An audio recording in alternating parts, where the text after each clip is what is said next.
আসসালামু আলাইকুম everyone, welcome জানাচ্ছি নতুন আরও একটি রেসিপিতে। আজকে রেসিপিতে থাকছে দুর্দান্ত স্বাদের কচু শাকের রেসিপি। তো আজকে আমি কচু শাক রান্না করব। কিভাবে রান্না করি তাহলে চলুন শুরু করা যাক। প্রথমে আমি কচু শাকগুলাকে কুটে ধুয়ে একদম ফ্রেশ করে নিয়েছি।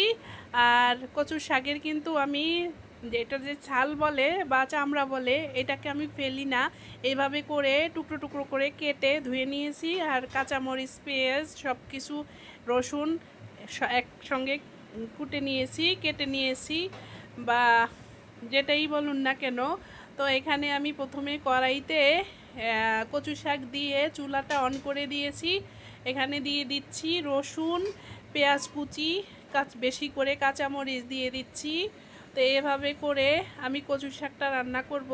খেতে অনেক ইয়ামি লাগে, আর এই কচু শাকের জন্য সবাই অনেক পাগল হয়ে যায়। কচু শাক ভাজি হইলে আলহামদুলিল্লাহ, আমার অন্য কিছু তো আর লাগেই না।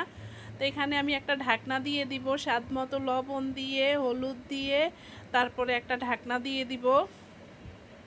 তো এভাবে করে কচু শাক রান্না করবেন, অবশ্যই বাসায় ট্রাই করবেন। এই কচু শাক গ্রাম অঞ্চল, মফস্বল, শহর, যে জায়গায় কচু পান না কেন, এভাবে করে যদি একটু কচু শাক রান্না করে খেয়ে দেখবেন।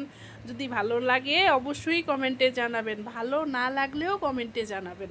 তো এখন আমি একটা ঢাকনা দিয়ে ঢেকে দিব 20 মিনিটের জন্য।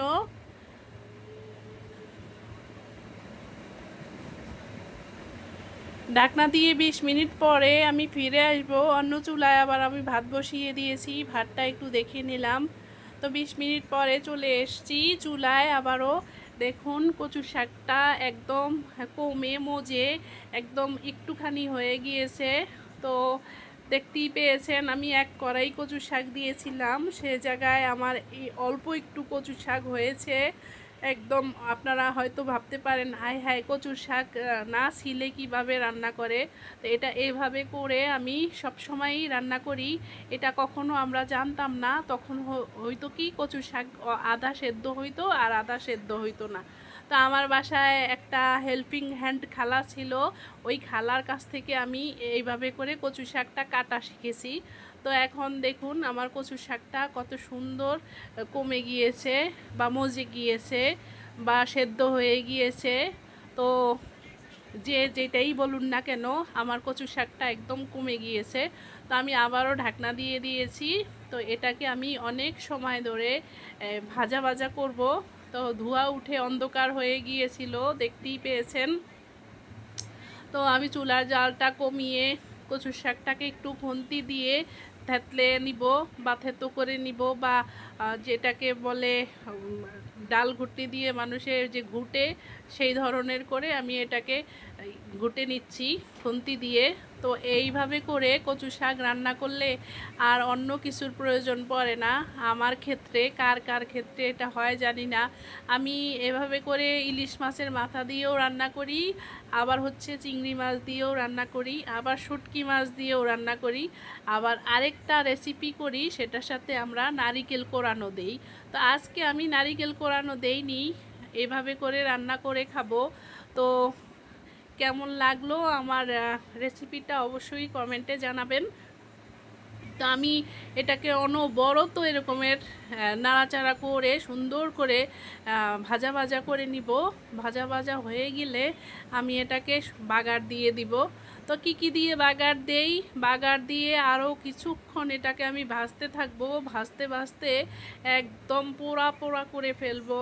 এই কচু শাকের রান্নাটা এত ইয়ামি হয় আলহামদুলিল্লাহ, যে খায় সে আবারও একবার হলেও চায় যে আমাকে আরেকটু থাকলে দাও, বা আরেকটু খাবো।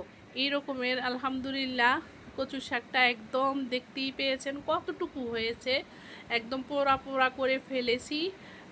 এখন আমি এটাকে নামিয়ে ফ্রাই প্যান বসিয়ে বাগার দিয়ে দিব। তো এখানে ফ্রাই প্যান বসিয়ে 2টা শুকনা মরিচ দিয়ে দিচ্ছি আগে, আর দিয়ে দিব এখানে বেশি করে পেঁয়াজ কুচি, রসুন থেতো করে রেখেছিলাম, সেই রসুনের থেতোগুলা দিয়েছি। একটা কুচি করিনি, আমি বটি দিয়ে শিল দিয়ে থেতো করে নিলাম। তো অনেকগুলা পেঁয়াজ এবং রসুন, শুকনা মরিচ দিয়ে দিয়েছি। এখানে দিয়ে দিব অনেকগুলা তেল, পরিমাণ মতো তেল দিয়ে দিচ্ছি। যেহেতু কচু শাক আমার একদম অল্প একটু হয়ে গিয়েছে, তো তেল আমি খুব বেশি দেব না, কারণ কচু শাকে তো তেল চুষে নেয় না, এটা ভাসতে থাকে। তো আমি এখন এটাকে বাদামি রং করে ভেজে নিব। তো আপনারা অবশ্যই, তো আমার পেঁয়াজটা বাদামি রং হওয়া পর্যন্ত সুন্দর করে ভেজে নিব। তো কে কে এইভাবে কচু শাক রান্না করে খেয়েছেন অবশ্যই কমেন্টে জানাবেন। আর ভালো লাগলে অবশ্যই লাইক দিবেন, শেয়ার করে দিবেন, পাশে থাকা বেল বাটনটিকে অন করে দিবেন। আপনাদের ভালোবাসা আশায় আমি এই প্ল্যাটফর্মে এসেছি এবং আপনাদেরকে ভালো কিছু দেওয়ার জন্য চেষ্টা করতেছি। যদি ভালো হয় অবশ্যই জানাবেন, আর ভালো না হইলেও আমাকে অবশ্যই কমেন্টে জানাবেন, ক্ষমার দৃষ্টিতে দেখবেন। তো আমার পেঁয়াজটা, রসুন, মরিচগুলো একদম বাদামি রং হয়ে এসেছে। এই পর্যায়ে আমি কিছুক্ষণ আর একটু জিরার গুঁড়ি দিয়ে নাড়াচাড়া করব। অল্প পরিমাণে একটু জিরার গুঁড়ি দিয়ে দিছি। তো এখানে নাড়াচাড়া, তো আমি জিরা দিয়ে কিছুক্ষণ এটাকে ভেজে নিব সুন্দর করে, লাল লাল করে পেঁয়াজটাকে আমি বাদামি রং করে ভেজে নিব। তো এর মধ্যে আমি আবার একটা প্লেট নিতে গিয়েছিলাম জালটা লো করে দিয়ে। তা এখন আমার পেঁয়াজ আর রসুন, জিরাটা একদম বাদামি রং হয়ে এসেছে। আমি আর ভাজবো না, এখন আমি কচু শাকগুলাকে এর ভিতরে দিয়ে দিব। সুন্দর করে কচু শাকগুলাকে এর ভিতরে দিয়ে কিছুক্ষণ আমি নাড়াচাড়া করব। তো এইভাবে করে কারা কারা কচু শাক খেয়েছেন আবারও বলতেছি, আপনারা অবশ্যই কমেন্টে জানাবেন। আর ভালো লাগলে অবশ্যই চ্যানেলটিকে সাবস্ক্রাইব করে পাশে থাকবেন, পাশে থাকা বেল বাটনটিকে অন করে দিবেন। আর বেশি বেশি লাইক দিবেন প্লিজ, অনেক লাইক চাই, শেয়ার চাই। আর সবাই সাথে সাবস্ক্রাইব, সবার কাছে সাবস্ক্রাইব চাই। সবাই যদি সাবস্ক্রাইব করে লাইক শেয়ার করে দেন তাহলে আমি অনেক দূর এগিয়ে যাব। তো আমি কচু শাকটা তো এর ভিতরে দিয়ে দিয়েছি, দিয়ে সুন্দর করে এখন ভাজা ভাজা করে নিব। তো একদম ভাজা ভাজা করতে থাকবো।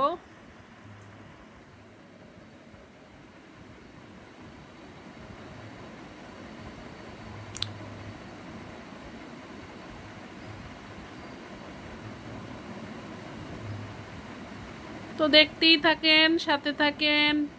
আর এতটুকু সময় আমাকে দেওয়ার জন্য আপনাদেরকে অসংখ্য অসংখ্য ধন্যবাদ।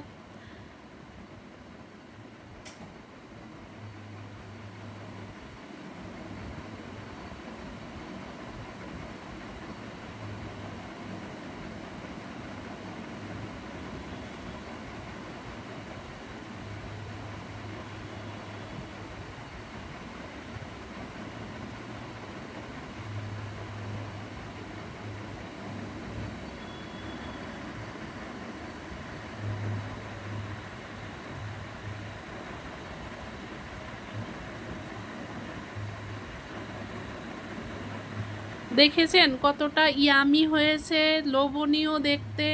প্লেটে আমি তুলে নিয়েছি, কালারটাও যেমন সুন্দর হয়েছে আর দেখতেও মাশাল্লাহ বেশ সুন্দর হয়েছে। আর সুন্দর একটা গ্রান বেরিয়েছে, সারা ঘর গ্রানে ভরে গিয়েছে। তো এভাবে আপনারা অবশ্যই করে খাবেন। তাহলে আমার ভিডিওটা আজকে এ পর্যন্তই। আল্লাহ হাফেজ, ভালো থাকবেন সবাই। আসসালামু আলাইকুম রহমতুল্লাহ।